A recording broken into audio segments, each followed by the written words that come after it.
morning, and welcome, Heroes of the Storm fans.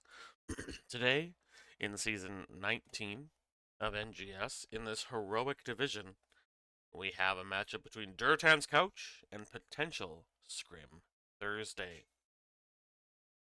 Just like you, I have no idea how this is going to go. Looking very forward to it. Because this is a replay cast, we won't have a draft time or the ability to watch their draft. So we'll do a very quick draft analysis as we pop into the game. As you can see from your screen, Durotan's Couch has banned out Brax's Holdout and Towers of Doom, while potential Scrim Thursday has banned out Alterac Pass and Volskaya Foundry. So with those maps all gone, we do have Dragonshire, a really, really popular map this season in NGS. I feel like I've seen it as the first map for like I don't know, 4 or 5 series in a row now. Teams seem to like using this map that's all about having the right amount of control in the right place at the right time, which I mean all maps are about, but this map really pushes you to use your resources appropriately. Um, Teams like taking their opponents here. They feel like they're better at spreading their resources than the other team. So, without any further ado, let's pop into the game and have a look at what these teams have drafted before we jump into game number one between Durotan's Couch and potential Scrim Thursday. So we see that on the blue team, which is Durotan's Couch, we have ETC, Genji, Vala, Sonya, and Rhaegar. What jumps out at me from this comp is aggressive. Very, very aggressive. Now, I would suppose that this is a stage dive ETC. Globals are very, very powerful in this map, as are fast rotators like the Genji. Every character on this team wants to go in. Rhaegar with butt bites, Sonya with leap, Genji with E, and of course ETC with everything in his kit. This is a team that wants to battle, wants to get into those 2v2, 3v3, 4v4 um, matchups. They just want to battle. So I would suspect that we see a very willing to fight Durotan's Couch. Now they also have some good control, Rain of Vengeance from Vala, Leap from Sonya, and again the QE from ETC means that there's a lot of control as well of tight areas, which the shrines tend to be on this map. So when you're trying to collect both shrines, Sonya's a very solid duelist. Genji can come help her quickly. Again, if it is stage dive ETC, he can join at a moment's notice. So I would say this is a strong comp. It's very much designed to, again, let you spread your resources in a timely manner across this map. I do like the Blue Dreams draft. I think it looks very complete. Now, some of the worry for this team might be that ETC is a low health pool tank compared to others, especially his opponent here, Johanna. Um, and Genji needs his opponents to be low prior to some of the later level talents he can get, um, meaning that it can be tricky. Just tricky. If they don't get people low early on, Genji can struggle to find his footing in a fight. Now, the opponent does have Junkrat Hanzo, who don't have the highest health pools in the world, so Goliath should still be able to find himself some value. But I would say if this team struggles in this game, it's probably because Genji isn't finding the value he wants to find. Everyone else here is honestly a pretty standard hero. Excuse me. Sorry, I haven't got past my morning voice yet. I should have done some talking to myself. On the red team, we have Johanna, Imperius, Ariel, Junkrat, Hanzo. This is really interesting. Again, as an offlaner, I focus on the offlane first. I haven't personally dealt with the Sonya Imperius matchup. Imperius is also a fantastic duelist, but he doesn't have wave clear or good wave clear until 7 when he gets the cleave, which does make him a bit of a tank killer. He should be able to trade into Sonya fairly effectively on the one-on-one on point. When she's in minions, I mean, there's not many people who can burst down uh, her spin in a minion wave. That's just not what most offlaners can do. But I think Imperius is a good choice into Sonya when you're looking for a 1v1, and it definitely helps the team later in 5v5s. Imperius brings that Celestial Charge stun that lasts a good chunk of time and can hit multiple people if they're in a line. Johanna has lots of lockdown, so Blessed Shield into Imperial Charge means that that gives Junkrat and Hanzo lots of opportunity to put down damage, follow up with a Dragon Arrow. So you could potentially have something like 5 to 6 seconds of lockdown from this team as well. So both teams have drafted good, hard crowd control. Both teams have got teams that can fight. I would say the red team does not want to have as step-in fights, but they've got really good sustain. Johanna can be in fights a long time. Oriole can be in fights a long time. Junkrat and Hanzo want to be at a range where they can just keep using spells and bursting down your team. And Rhaegar can be taxed. He is a mana dependent hero, whereas Oriole is not. So my sense is that the blue team wants to control and kill quickly, and the red team wants fights to take a little while, work things slow, start to make things tougher and tougher until they can line up their CC. They want to wait until conditions are right and then blow you up. So, again, all matchups are skill matchups. Let's have a look at how these teams play this out. Without further ado, guys, it is time. Durotan's Couch versus potential Scrim Thursday. Let's get this party started. In the blue, representing Durotan's Couch, as opposed to Ogrimar's Chesterfield, we have Captain Wedge playing ETC, Goliath on Genji, Yawners on Vala, not healing today. Wildcard is on Sonya, and Sailor Twift playing the Rhaegar. Battle commencing in The game sound is really quiet for me, so if you feel like it should be louder, let me know. In red, we do have potential Scrim Thursday. Johanna being played by Jägermeister, DH Bob on Imperius, C10 Verd 1 on Ariel, I will refer to them as Verd going forward. Shupuff on Junkrat, and AoE Rules is playing Hanzo Shimada. That's the wrong button. That's the button I want. So level 1, we do see Block Party giving his teammates, and the cleanse has to come out early from this Rhaegar. Captain Wedge took a lot of damage there, again, from the CC available to this red team. So Block Party giving stacks to teammates as opposed to the ones that helped him sustain himself better. And Hanzo does have fairly strong autos, so nothing wrong with that. We have Agile Dismount from the Genji. We have Creed of the Hunter, auto attack Vala. The Gambit is online. We'll have to watch Yawners to see how often he gets murderized. So we have Sonya also going for blocks. They're really going anti-auto attack here, which I would say going into Junkrat, who's a mage. I mean, neither Oriole nor Joe's autos are that strong. I'm kind of surprised that they're going this hard on. Now there's a really good bomb. Captain Wedge has to E out, but in comes the Johanna. They're going to try and kill the CTC, and again, he's at such a low health pool, he's dead. Sailor Twift has big cooldowns between their ability to heal, and that means that the low health tank does get blown up. But hey, he doesn't have a Gambit stacks, who cares? This does mean potential Scrim Thursday is going to come in and invade the Siege Giants, and there isn't very much that Goliath and Yawners can do here. Yawners has to be very careful he doesn't get caught and killed. So they will lose their siege camps and are now going to spend some time clearing them. We also see this is a shield build, Stormcaller for the Rhaegar, so he is going with the Storm Shield build. In the top, again, for now, DH Bob cannot really match Sonya's clear. He's going to need some talents before he can really start dueling her back.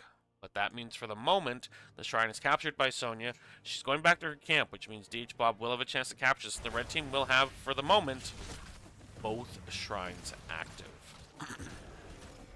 In the bottom, we see that Verd and Shupuff have been able to capture this bottom camp. The blue team is in on the shrine now, though, making sure that Captain Wedge gets whipped by Ariel and takes, again, about 2/3 of his health and damage. He's very, very low. They have to back off to clear this camp, which is destroying their bottom wall, which means Shupuff can come onto the point, take it back, and now Genji is watching here. While in the top lane, we see DH Bob and Wildcard going for this duel. It looks like Wildcard is winning this. Bob doesn't have no opportunity to get out of this. It's so close. It's so close. Who's going to win this? It's Imperius! The Angel of the High Heavens has come out, but Goliath is going to use his E, and that fast rotation we talked about means Imperius has very little time to gloat over his victory as he is blown away by the definitely not overpowered Overwatch heroes. On our red side, we see Flashlight build, the Zealous Glare from Johanna. We have Burn the Impure, so percent health damage from Imperius, which makes it possible for him to duel the Sonya. We do have the Righteous Assault, which gives cooldown for Ariel on her whip for each enemy hero, which means she can stack energy much more quickly in team fights. We have the extra wound timers from Junkrat, and we do have Symbol Geometry from Hanzo as he stacks his Scatter Arrow, making him very dangerous anywhere there's a wall. In the top, Imperius will reclaim as this hard camp is captured by the members of Durotan's Couch. Now Goliath is watching this mid to make sure it can't be taken by potential Scrim Thursday, but in the bottom, Captain Wedge has reclaimed the bottom shrine. Bird and Shoepuff are now taking their own hard camp here. So it will be a 1-for-1 wildcard, putting some damage on Bob, but Sonya has to be careful here. Again, she's not in her own, or she's not in the opponent minion wave, she's in her own, which means she gets very little healing from the spin here. But out comes Ariel, and they're going to look to clear this camp and to punish Wildcard for being up so far. Shupov is coming up as well. Here comes the bomb. Wildcard with a good sidestep, taking so much damage, trying to find a way to survive, but not able to. And it's, in fact, Ariel who murders the D3 Barbarian. Ariel, Sonya thought you were a friend, an ally. How could you do this? In the mid, they do jump on AoE rules, though, and it is a return kill. In the end, a 1-for-1. As Hanzo gets caught by Captain Wedge's ETC. Now, he is being body blocked by Jägermeister. He gets whipped into a wall. He gets bombed away. But he has the resources to get away this time. The entire bottom wall was destroyed with the different rotates going on and the camp that came here. So, a minor lead in structures. Goliath does come top to help Wildcard, but DH Bob manages to Celestial Charge over this wall. And it's actually doing a lot of damage, and Goliath has to back away. He is not able to deal with Bob, and in the mid lane, Junkrat climbs into the Dragon Knight and is ready to destroy. Yawner is going to get some free auto attacks onto this Dragon Knight. A good way for a auto attack Vala to get some safe first stacks, as long as she doesn't put herself in a position to get kicked into the opposing team. Sonya will come down, but gets kicked back to top lane and decides this is where I wanted to be anyway, guys. Oh, but Verd gets caught out and is murderized by the Genji. Jägermaster is forced to back off, so even though they have the Dragon Knight, at the moment, they really don't have any advantage because their Ariel is dead. Now, they have hit 10s first. They have Blessed Shield, Angelic Kidnapping, Crystal Aegis, Riptire, and Dragon's Arrow on the side. But 10s have now come in for Durotan's Couch as well. We don't have Stage Dive. We have the Mosh Pit. We have X-Strike, Rain of Vengeance, Leap, and Ancestral Healing. So this is a team that's looking to Wombo La Bombo. With the Mosh Pit, Rain of Vengeance, X-Strike, Leap. They're hoping to also keep their opposing team blocked in AoE CC for 5 to 6 seconds. So it's whoever launches it most effectively first. Wildcard is dueling with Bob here, but again, Imperius gets, with different talents, he just gets stronger and stronger and stronger at dueling. It does make it hard for a character, even a character like Sonya, who's excellent at dueling. It makes it much tougher when he's got the ability to do percent health damage and get his health back as he hits you. So Bob is just trying to pressure out this Sonya, and once his minions are dead, that's actually a benefit for him, because it means Wildcard can't heal off that wave anymore. Genji rotates mid. They've taken about 10%, 15% health on the mid fort here. This game is so quiet to me. I hope the game sound is appropriate for you guys, because I can actually barely hear it. But sometimes OBS balances things funny. So as long as you guys can hear it, that's all that really matters. We do see the red team rotates down. Potential Scrim Thursday taking this Bruiser camp. Goliath, Swift, Yawners, they're all looking for it, but the Vision Arrow means they can't get what I'm guessing was a hope for a big mosh. And so Durotan's Couch is forced to retreat here. They are looking at DH Bob now. Captain Wedge comes in. They're going to get the power slide. They're going to get the CC. The Rain of Vengeance comes out, and it's a kill by Goliath. The Riptide does come out, but doesn't set anything up for the members of potential Scrim Thursday, and so they're forced to back off with Joe providing in control. She does pop the Iron Skin. Captain Wedge waits until the perfect time to slide through. But in fact, they're turning this around, and Captain Wedge is blown away by a great scatter arrow from a fully stacked simple geometry from Hanzo. AoE rules with a very, very good angle on that. Wildcard has come down. Goliath comes through. They're jumping on Jägermeister. Imperius is still back. Out comes a leap, and they're going to blow up Ariel. She's very dead. She's super dead. She's mega dead. She's dead. For 24 more seconds, in fact. We will see ETC coming back shortly. Wildcard and Bob both come down. Out comes an early Ancestral onto Wildcard to make sure they're able to fight if they want to. The bottom has been captured by potential Scrim Thursday. The top two large waves are battling it out while the beacon is unclaimed. Goliath looking for an angle to try and make life frustrating. Out comes the Angelic Kidnapping, but it completely misses. And here comes the Mosh they do get. Oh, but a fantastic Dragon's Arrow means the Mosh finds almost no value. And there are so many tools. I'm still really surprised they went Mosh. You've got Junkrat Mines. You've got the Dragon's Arrow from Hanzo. You've got the Iron Skin pull from Johanna. There's so many ways in which the red team can disrupt the Mosh. So I'm a little surprised Captain Wedge went for it. Not that it's ever a bad choice, but it just really... You've got to hit like 4 people to make sure no one can interrupt you. And that's going to be difficult. Generally, heroic level players playing into an ECC know enough not to clump up for the Mosh. In the top, Wildcard and Bob continue to dance on the point, seeing who can get it first. Bob just looking to clear wave at this point. In the middle, we've got Goliath keeping an eye on things as Jägermeister clears. In the bottom, though, they're looking to engage while the tank is mid.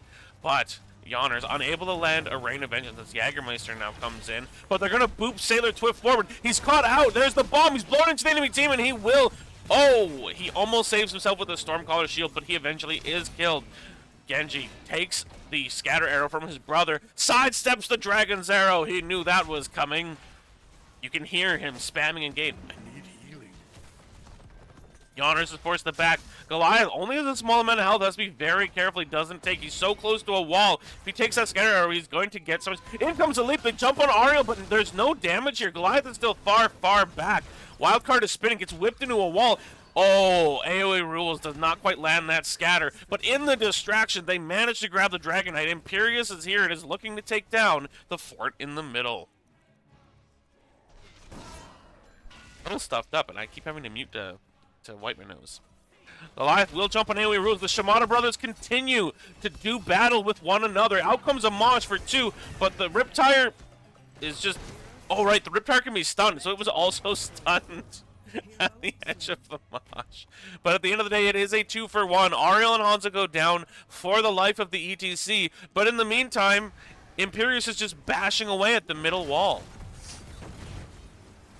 We do see the red team is backing away. They don't want to lose Imperius once the Dragon Knight vehicle is taken down.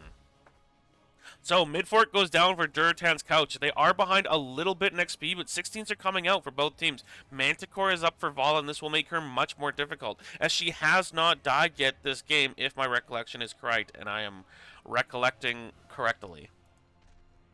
So, Dragon Knight very low, only has 9 seconds left. He's going to try and get what damage he can on this top fort. I think offlaners prefer hitting the top fort because it feels like kind of like a quiet, a tacit jab at the opponent. Haha, I'm doing more damage in our lane. I'm winning.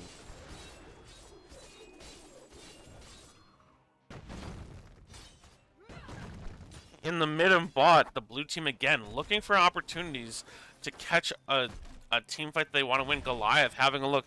Shoepuff is here, is getting looked at by Goliath. He's pinged that he's dangerous. They're going for a fight here. There is a big stun, and there is a...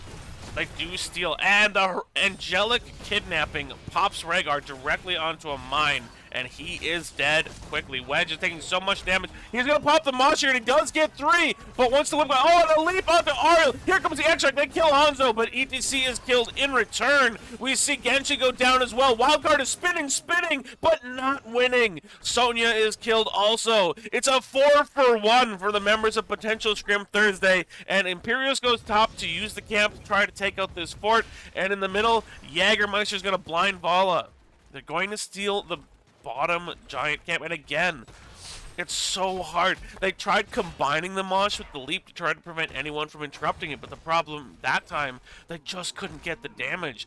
Yoners was zoned and could not Red output the team has damage on destroyed the a three fort. members in the mosh to do enough, and it seemed like Goliath couldn't get there in time to Red team X-Strike has on top of destroyed it a fort. either.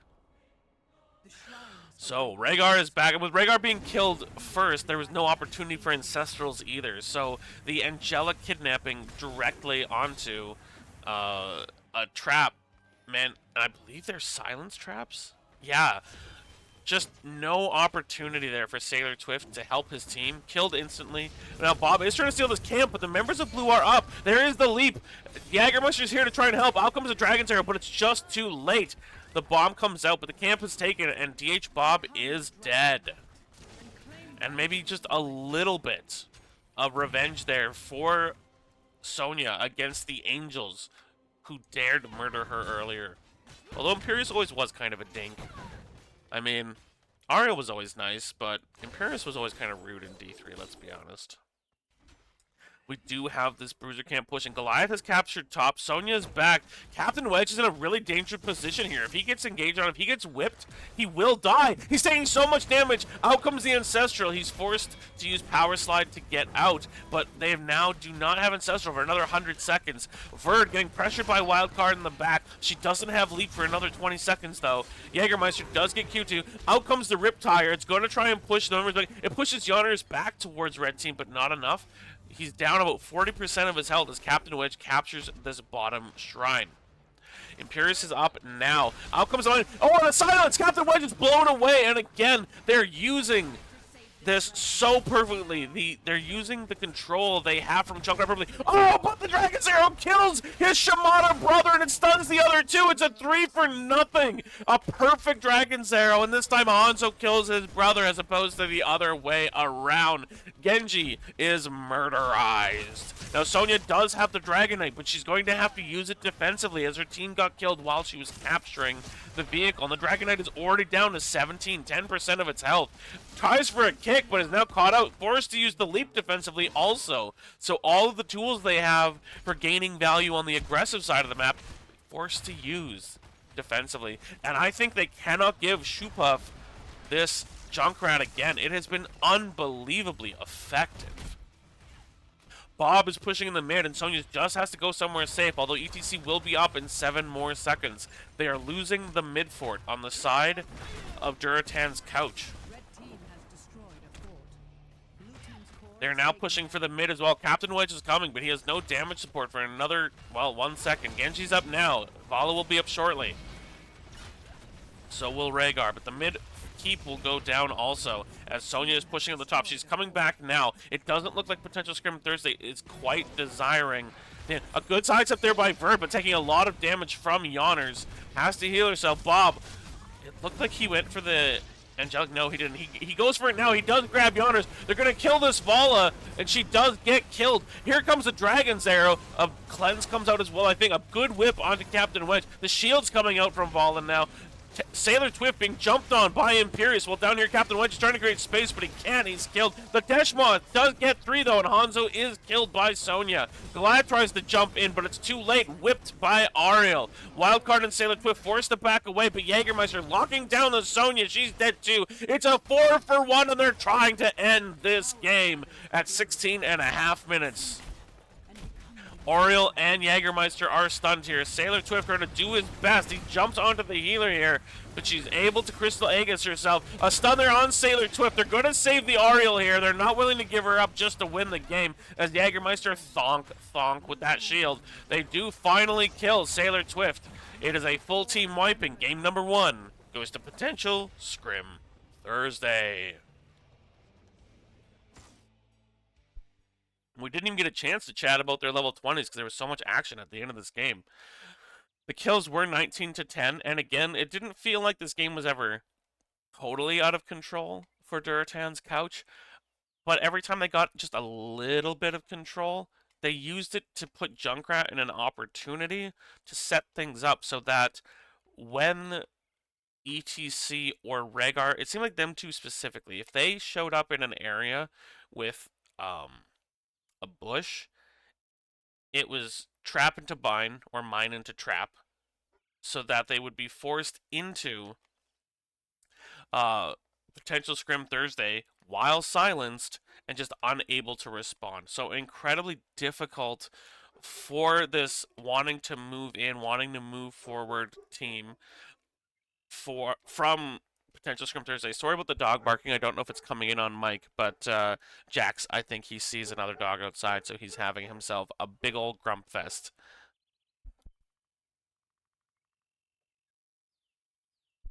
So we see the talents here, if that so interests you. We did see the stacking explosions build for Junkrat and the cannonball here giving his autos more damage.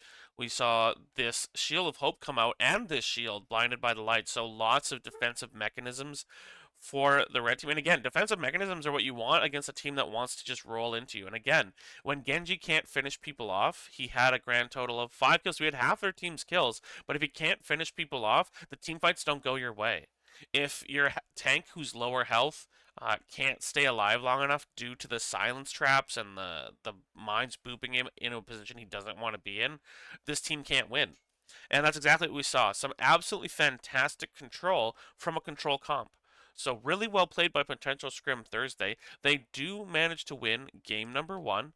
We will see if they're able to. We'll see who manages to win game number two and where they'll be taking us for that game.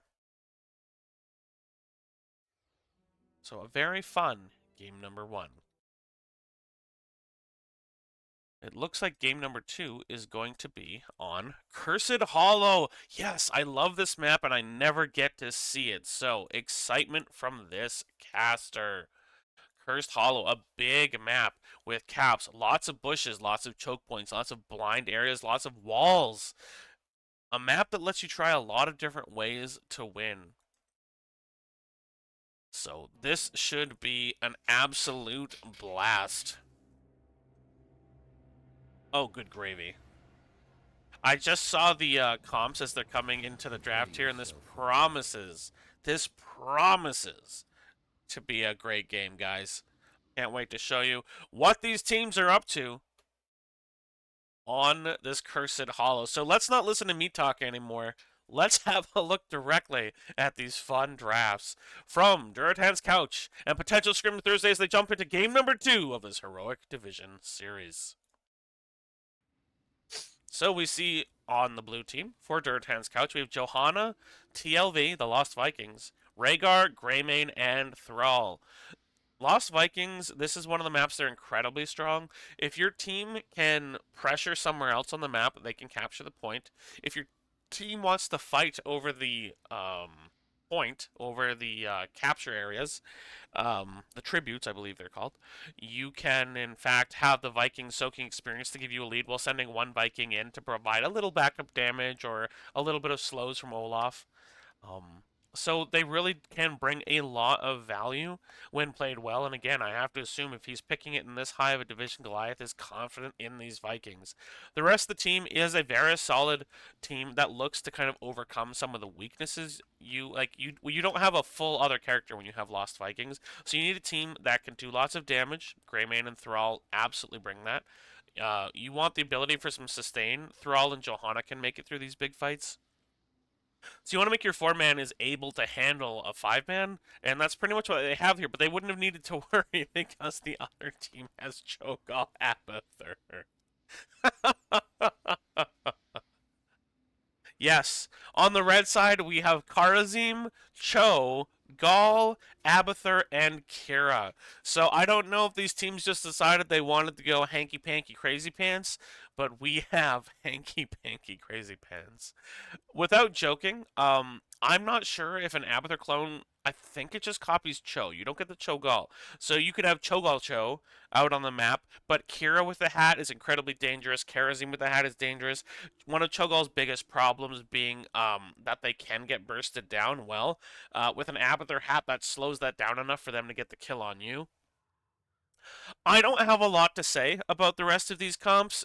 They're obviously these teams obviously have plans for them, but I am too smooth-brained to know what heroic div teams want to do with a Vikings comp versus Cho'Gall Abathur. So let's just launch into this. This promises to be fun. It also means I'm likely to miss things on the minimap because Abathur's doing crap and TLV's doing stuff. And anyway, let's just get going. So for game number 2 in the blue, we do have Durotan's couch for the Horde. We got Johanna being played by Captain Wedge. Goliath is playing the Lost Vikings, Olaf, Balog, and Eric. We've got Rhaegar being played by Yonner, Sailor Twift on Greymane, and Wildcard playing Thrall, as it looks like they're positioning to do a little bit of cheese in the bot lane, as the Vikings will be soaking.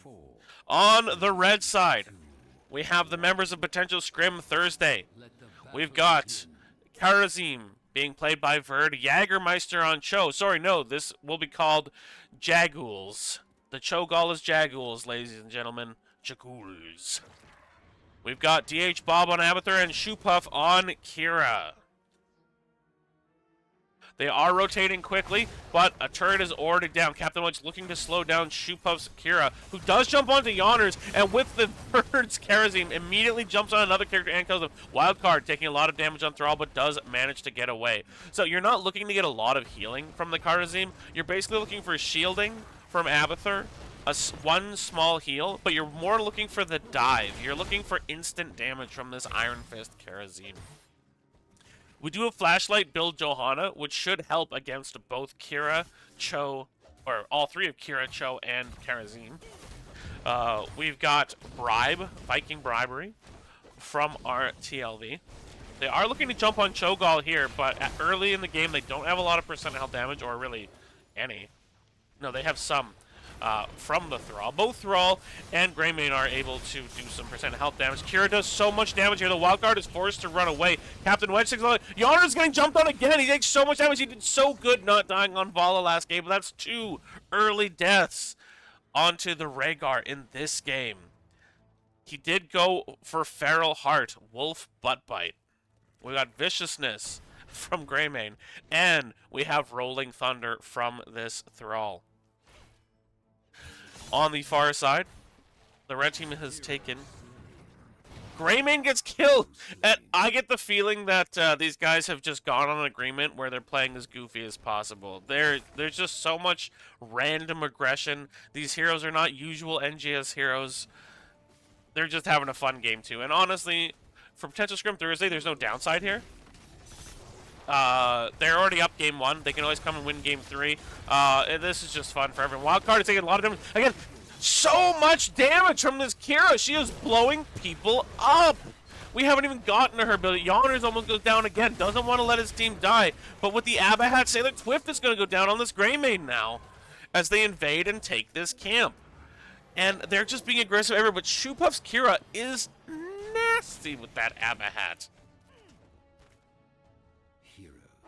On their side, they do have the Iron Fist Karazim. They have Calloused Hide for Cho. Under 60% max health, he gains increased movement speed and healing. That's going to help a little bit with the low healing output from the Karazim. We do have Pressurized Glands. Abba kills Eric in the top lane. So a hat build Abba. We have Maximum Effort, so some Q extra damage from Shoepuff, which is probably why her melee Q is doing an absolutely disgusting amount of damage. Something that Thrall really can't, he really struggles to deal with Burst. Against other offlaners, his sustain is excellent. Against Burst heroes, he's really going to have a hard time. Karazim is being annoying to the members of Durotan's couch. Sailor Twift does get jumped on. Abathur does kill Olaf, and Shoepuff is doing tons of damage. The jump in from both Karazim and from Shoepuff, but Verd takes a lot of damage and he's getting low. The blue team looking to see if they can finish it off, and then Shoepuff in return looking to see if he can kill Captain Wedge's Johanna, but no one goes down here yet, although there is about a half-level lead into 7 for the members of Potential Scrim Thursday. And we also see Taskmaster, so the shove cooldown from auto, but there's a great work there by Shoepuff. Again, I'm not super familiar with the name of Kira's abilities. Let's have a quick look. The Revolving Sweep. And excellent work there to push the Greymane forward and let them kill the Worgen commander.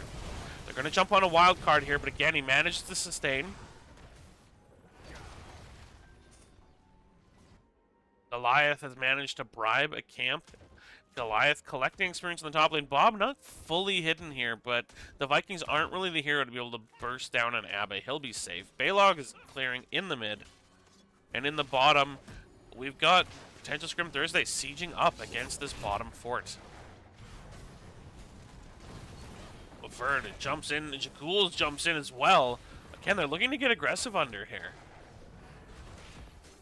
But they're finally going to back away. Now, there is one tribute on each team at the moment. Balog pushing forward, and again, Bob feeling comfortable being a little bit outside the gate. What does he have to worry about? But he does back up just a teeny tiny bit. There is the siege camp pushing in the top. Karazim is rotating to deal with that. Now, on a big map, usually Cho'Gall is not preferred. You're down one body for Tations, and that's not usually great on a big map like this. But Abathur does kind of cover for that weakness with his ability to kind of be anywhere. But on the top, the siege giant, Karazim is trying to stop, but Sailor Twift gets half of this fort down, but they are going to hit 10 first, and Sailor Twift does not want to get... Karazim with a hat is ridiculous! He kills Greymane! At Karazim, the new scariest assassin in Heroes of the Storm. Watch on, folks. It is Mule, so if you don't kill a building, expect it to be full health the next time you see it. But Wildcard gets jumped on and killed by Cho'Gall. Yawner's getting low, Wedge getting low. This Kira-Cho'Gall combination is disgusting. This is just not fair. Not fair. The next tribute is coming up, and it will have to be given away by the members of Durotan's Couch. They are a level and a half behind. We see Palm for the Karazim. We see Hammer of Twilight from Cho. Evolve Monstrosity. It isn't even Ultimate Evolution. It's Evolve Monstrosity. This is a non-stop split push, be a jerk Abathur. We do have the Unrelenting Strikes from Kira and Twisting Nether from Gall. Tends have finally come through for Durotan's Couch. We see Cursed Bullet for Greymane as he's going to work as hard as he can. Mule is coming down on top, but Sailor Twift is going to do his best to kill this so that that gets next to no value. No, he's not going to stay here. In fact, they're looking to steal the boss here. They think, oh, somehow they figured that this boss is being taken, but the rotate is coming towards them, and they don't have, I mean, based on what we've seen so far, they don't have a snowball's chance in heck of stopping this invasion. Shoppo comes in, is looking to jump, but the Curse will come down on a huge amount of damage. But, oh, the palm on Shupov is perfect, and now he's ready to fight again. Sailor Twift gets laid, but Yonners is killed first. Sailor Twift becomes next. Bird finally goes down on that Karazim, but we see Greymane die also. Wildcard being killed. Olaf is killed. Thrall is killed. And Goliath is running his two Vikings away as Captain Wedge barely got away on that Johanna. They will get... oh, a good interruption there by Eric. They're trying to find a way to keep this from being captured. Oh, but this time Eric can't get away from the trait of Kira running away now, but now Jaguls will grab this, and it will be the Shadow Curse on the side. For potential Scrim Thursday, it means none of the buildings will now fire for Durotan's Couch. What a goofy game this has been. Jaguls is looking to come in on Yonners and the two remaining Vikings here, but by himself, even with the Abahat, this is going to be tough. Eric does go down, but Verd comes in to support, and so does Shupov. Jumping on a wild card takes so much damage, just barely managed to ride. Verd is not finished, though. He wants murder. The Karazim has murder in his heart. He casts the palm. He's still alive. Johanna will go down to the Abathur hat on Jaguls. And Verd also manages to survive because the buildings do not fire. Balog will go down to Cho as Jaguls continues to summer. Here comes the Twisting Nether. He is rooted, but he's going to try and pop it on Sailor Twift and Yonners. Yonners takes so much damage and is killed by Gall. The Callous Tide pop for Jaguls. Sailor Twift gets leaped on by Shupov. And there's another kill. There's another kill. I don't even know what to use words anymore. This has gotten completely out of control during this curse. The kills are 18 to 2 for the members of Potential Scrim Thursday, and this has gotten just untenable for the members of Durotan's Couch. In fact, we could add inflation and say it's unelevenable for the members of Durotan's Couch. They're doing their best, but they have a 3-level disadvantage, and the Vikings are not able to make that up. Although the Vikings have soaked like crazy, they only have about a 1,000 experience lead over Apather.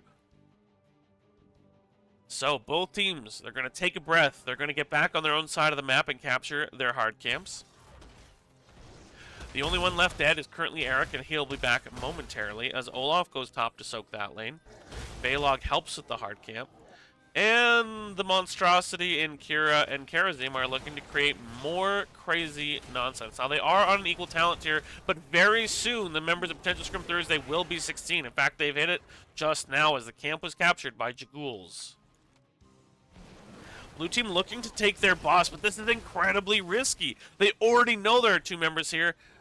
Yonners is staying on it. Sailor Twift comes in on that gray main, but Shoepuff is walking in, and Jaguls jumps on this back line. Well, it's got Captain Wedge in it, so I don't know how back the line is. The Sundering will come out to keep Jaguls from continuing this chase. Verd looking to see if there's a chance to surprise somebody, but Shoepuff and Jaguls will jump onto this boss. They're looking to take it with their 16 to 13 advantage. And wowzer kabowzers, this has gotten nutty. The stun there is on Cho'Gall, but they capture the bottom boss. And for the moment, at least, the advantage is so strongly in the side of Potential Scrim Thursday, it's hard to imagine a comeback for the members of Durotan's Couch. This has been an incredibly challenging map. Now, I have heard from other teams that there are 2 teams at the top of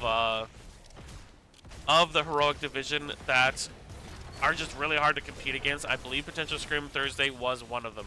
So they could have gone crazy drafts because they kind of knew which way the wind was blowing, so to speak. Yonners jumps in but is killed. Out comes the Unrelenting Strikes, and it's going to put tons of damage onto Captain Wedge. They're also jumping onto the other members of this team. And there is the palm that can't kill Shoepuff. That's a 4 for nothing as the Vikings are chasing around Shoepuff from behind. But with this group up, they're just going to die. And that is an 8 for nothing. Sorry, 1, 2, 3, 4, 7 for nothing. Team wipe for the members of Potential Scrim Thursday as they will take down this core. And with a lot less competition, Game 2 will be over very quickly. Hardly a 12-minute game, as Potential Scrim Thursdays mercilessly crushes their opponents. This is a 2-0, a domination for Potential Scrim Thursday, and that is the end of our series with Durotan's Couch. I don't think there's a lot of value in going over the statistics. You can look at builds if you'd like, but this did feel like a little bit of a mismatch, and neither team, I think, was taking their draft super seriously. I mean, Apather on Kira, Apather on Karazim, Apather on Cho'Gall, it all worked. It was a hyper aggressive comp. This was a really good try, I think. I don't think there's anything wrong with this composition, but it wasn't able to compete. So, with that slight anticlimactic denouement, we will say GG's. A 2-0 win domination for Potential Scrim Thursday. That is our cast for today. Thank you so much for joining me. I've been Omster. We do have the VODs for 7 days on Twitch, and we have the videos on YouTube moving forward. So, if you enjoyed this, feel free to drop a follow. Feel free to check it out on YouTube, and otherwise, thank you so much for joining me. I've been Omster. Go enjoy yourself some Heroes of the Storm.